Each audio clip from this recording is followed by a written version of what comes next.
Halo adik-adik mahasiswa baru, salam bela negara.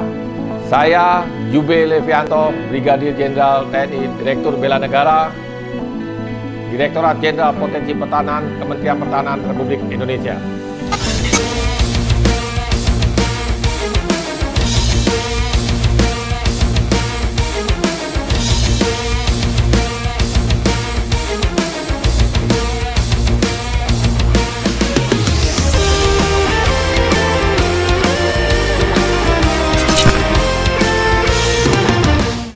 Ada 3 hal mendasar untuk pentingnya bela negara. Yang pertama, apa yang harus dibela?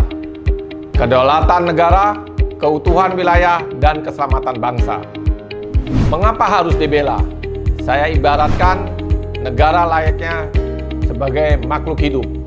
Makhluk hidup tidak ada, berkembang, dan mati. Demikian juga dengan negara. Ya, sebelum merdeka, lalu mengisi kemerdekaan. Tentunya dalam mengisi kemerdekaan banyak sekali ancaman-ancaman yang akan kita hadapi. Ya, siapa yang membela? Kita sebagai warga negara memiliki kewajiban untuk membela negara kita, termasuk adik-adik saya dan seluruh masyarakat Indonesia. Adik-adik, kita harus bersyukur karena Tuhan Yang Maha Kuasa kalau kita tinggal di suatu negara yang begitu luar biasa, negara Indonesia yang terdiri dari 17.395 pulau, 274,9 juta penduduk, serta memiliki suku bangsa yang begitu banyak, 1.340 suku bangsa, terdiri dari 655 bahasa daerah.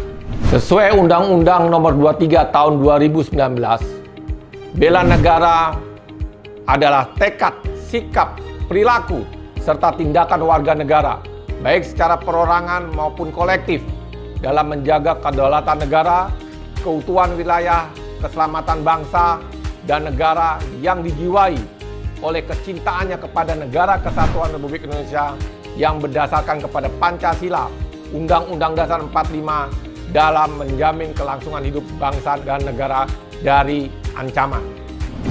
Bela negara bukan wajib militer, tetapi bela negara merupakan hak dan kewajiban setiap warga negara. Adik-adik mahasiswa baru, saya akan sampaikan ancaman terhadap pertahanan negara.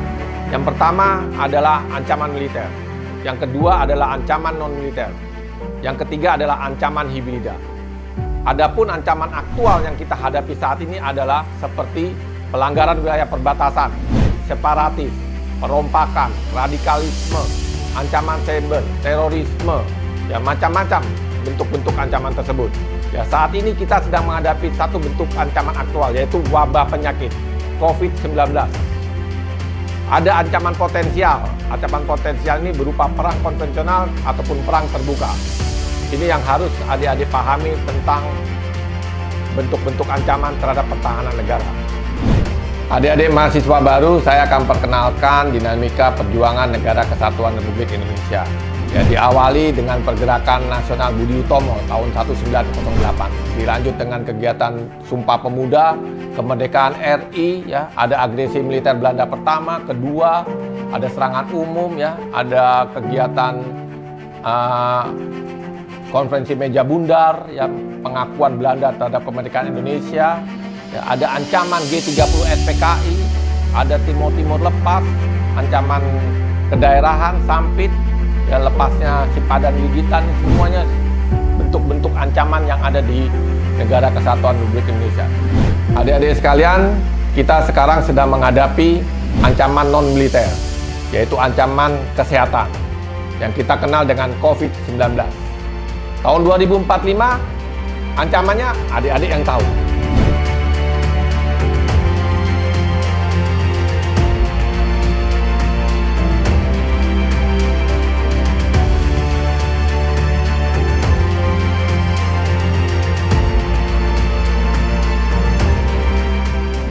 Adik-adik sekalian, tanpa terasa kita sekarang hidup di era kemajuan teknologi yang sangat pesat, yaitu di zaman revolusi industri 4.0.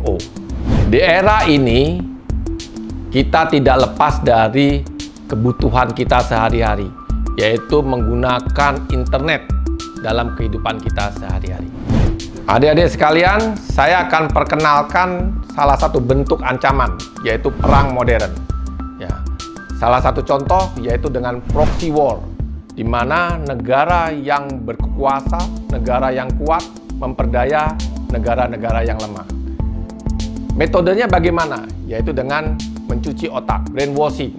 Ya, bagaimana mempengaruhi seseorang agar mereka melakukan keinginan sesuai dengan kehendak lawan. Ya, menanamkan doktrin, mengubah strategi, ya, mengubah ideologi, mengubah paradigma, mengadu domba, ya, adanya intoleransi, teror. Ya, ini cara-cara yang diberikan oleh negara kuat ya untuk memperdaya negara yang lemah. Ya, ada juga separatis, teroris, ya, macam-macam, ya, Ipolek Sosbud, ya, ujung-ujungnya adalah ingin menguasai Indonesia. Bagaimana polanya, metodenya? Ya, melalui lembaga pendidikan, ya, melalui tempat ibadah, media sosial, ya, penyampaian berita-berita yang hoax dan lain sebagainya. Ini semua dapat diatasi dengan kemampuan sumber daya manusia yang memiliki ilmu pengetahuan dan kesadaran bela negara. Adik-adik sekalian, beberapa peraturan perundang-undangan yang mengatur tentang bela negara. Ya, diawali dengan Undang-Undang Dasar 1945, Pasal 27 dan Pasal 30. Ada Undang-Undang Nomor 39 Tahun 1999 tentang hak asasi manusia. Ada Undang-Undang Nomor 3 Tahun 2002 tentang pertahanan negara. Dan yang terakhir yang baru terbit di tahun 2019 yaitu Undang-Undang Nomor 23 tentang pengelolaan sumber daya nasional untuk pertahanan negara. Di bab 2-nya ada bela negara. Keikutsertaan warga negara dalam usaha bela negara dapat dilaksanakan melalui 1. Pendidikan kewarganegaraan, melalui pembinaan kesadaran bela negara dengan cara 5 nilai dasar bela negara. Yang pertama adalah cinta tanah air, yang kedua adalah sadar berbangsa dan bernegara, yang ketiga adalah setia kepada Pancasila, yang keempat adalah rela berkorban, dan yang kelima adalah melalui kemampuan awal bela negara. Untuk lingkup pendidikan saat sekarang ini kita sedang laksanakan. Yang kedua adalah pelatihan dasar kemiliteran secara wajib bagi calon komponen cadangan yang telah memenuhi syarat. Ini sifatnya juga sukarela. Yang ketiga adalah pengabdian sebagai Tentara Nasional Indonesia secara sukarela dan wajib. Contohnya seperti saya. Ya, yang keempat adalah pengabdian sesuai dengan profesi. Adik-adik sekalian, kesadaran bela negara merupakan landasan dalam doktrin sistem pertahanan keamanan rakyat semesta, di mana telah disebutkan bahwa di dalam Undang-Undang Nomor 3 Tahun 2002 untuk dapat mengatasi ancaman militer, menempatkan TNI sebagai komponen utama, ya, didukung oleh komponen cadangan dan komponen pendukung. Dalam mengatasi ancaman non-militer, menempatkan kementerian di luar bidang pertahanan sebagai unsur utama, ya, didukung oleh komponen bangsa lainnya. Ya, ini untuk dapat mengatasi ancaman militer dan ancaman non-militer. Dan untuk dapat melaksanakan ini semua didasari oleh kesadaran bela negara. 5 nilai dasar yang telah diatur dalam Undang-Undang Nomor 23 Tahun 2019. Yang pertama adalah cinta tanah air. Bagaimana implementasi cinta tanah air? Yaitu paham tentang sejarah, ya, kenali tentang tanah air kita, menjaga wilayah. Itu salah satu wujud daripada cinta tanah air. Yang kedua, sadar berbangsa dan bernegara. Bagaimana sikap dan perilaku kita memiliki kepribadian dan jati diri bangsa yang menjaga persatuan, kesatuan, ya, dalam keberaneka-ragaman kita, ya, agama, bahasa, ya, toleransi, ya, hidup bergotong royong, taat hukum, ya, itu adalah semua aspek-aspek kehidupan dalam sadar berbangsa dan bernegara. Yang ketiga adalah setia kepada Pancasila sebagai ideologi negara. Kita paham benar, ya, adik-adik harus juga tahu bahwa ideologi kita adalah ideologi Pancasila. Yang keempat adalah rela berkorban bagi bangsa dan negara. Ya, implementasinya adalah bagaimana kita sebagai warga negara ya rela berkorban, membantu sesama kita. Yang kelima adalah memiliki kemampuan awal bela negara. Ya, kesiapan kesanggupan warga negara ya dalam dapat untuk berprestasi. Adik-adik sebagai mahasiswa baru ya berprestasilah adik-adik dapat mengumandangkan lagu Indonesia Raya di luar negeri. Ini salah satu contoh meme bela negara. Pahlawan dulu berjuang dengan bambu runcing. Pahlawan sekarang yang bisa menjaga jempol dan mulutnya tidak runcing untuk menyebarkan hoaks itu adalah bela negara. Adik-adik sekalian, siapa yang tidak kenal ini? Tokoh Atta Halilintar. Dia punya slogan yang cukup unik dan bagus untuk dapat dipahami oleh kita semuanya. Bela negara itu bukan banyak gaya, tapi bela negara harus banyak karya. Harapan kita semua kepada adik-adik mahasiswa baru adalah yang pertama, bela negara tak harus angkat senjata. Cukup melakukan hal yang terbaik untuk Indonesia sesuai dengan kemampuan dan profesi masing-masing. Yang kedua, sebagai agen perubahan dalam kesadaran bela negara di lingkungan kampus. Yang ketiga, sebagai role model dalam aksi nyata bela negara.